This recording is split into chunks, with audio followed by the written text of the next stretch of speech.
Team India మాజీ cricketer Yusuf Pathan political leader అవతారం ఎత్తారు. రాబోయే లోక్సభ ఎన్నికల్లో ఆయన ఎంపీగా పోటీ చేయనున్నారు.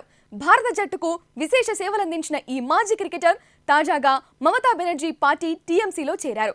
కోల్కతాలోని బ్రిగేడ్ పరేడ్ గ్రౌండ్స్ లో నిర్వహించిన టీఎంసీ సమావేశంలో ఎంపీ అభ్యర్థులను ప్రకటించారు మమతా బెనర్జీ.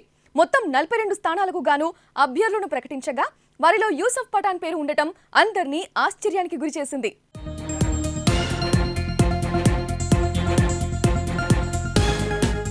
బెహరంపూర్ లోక్సభ నియోజకవర్గం నుంచి యూసఫ్ పఠాన్ ఎన్నికల బరిలో దిగుతున్నారు. నిజానికి యూసఫ్ పఠాన్ రాజకీయాల్లోకి వస్తున్నట్లు ఇప్పటి వరకు ఎలాంటి ప్రకటన చేయలేదు.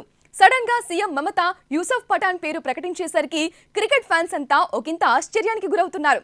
గుజరాత్ లోని వడోదరాకు చెందిన యూసఫ్ పఠాన్ పశ్చిమ బెంగాల్లో పోటీ చేయడం ఏంటని కొందరు సందేహాలు వ్యక్తం చేస్తున్నారు. ఏదైతేనేం మా ఫేవరెట్ క్రికెట్ స్టార్ పాలిటిక్స్ లోకి వస్తున్నాడంటూ సంబరాలు చేసుకుంటున్నారు ఇంకొందరు.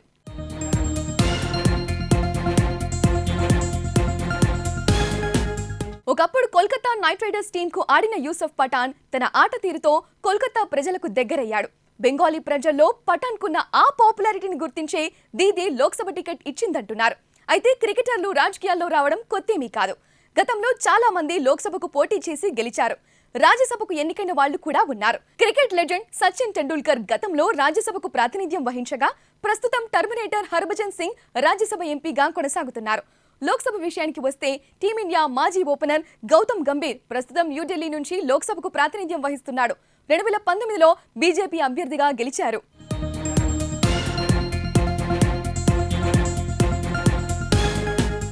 యూసఫ్ పఠాన్ పోటీ చేయబోయే స్థానం గురించి ఆసక్తిగా చర్చించుకుంటున్నారు ఆయన అభిమానులు. ప్రస్తుతం బెహరంపూర్ నియోజకవర్గానికి కాంగ్రెస్ ఎంపీ అదిర్ రంజన్ చౌదరి ప్రాతినిధ్యం వహిస్తున్నారు. 5 సార్లు ఎంపీగా గెలిచిన అనుభవం అదిర్ రంజన్ సొంతం. ఈసారి కూడా బెహరంపూర్ నియోజకవర్గం నుంచి పోటీ చేయాలని అదిర్ రంజన్ భావిస్తున్నట్లు సమాచారం. ఒకవేళ కాంగ్రెస్ అధిష్టానం కూడా బెహరంపూర్ సీటు ఆయనకే కేటాయిస్తే 5 సార్లు ఎంపీగా గెలిచిన వ్యక్తితో పఠాన్ తలపడనున్నారు. గ్రౌండ్ లో ఆల్ రౌండర్ గా అదరగొట్టిన పఠాన్ అదిర్ను ఢీకొట్టి గెలుస్తాడా లేదా అనేది బెంగాల్ రాజకీయాల్లో హాట్ టాపిక్ గా మారింది.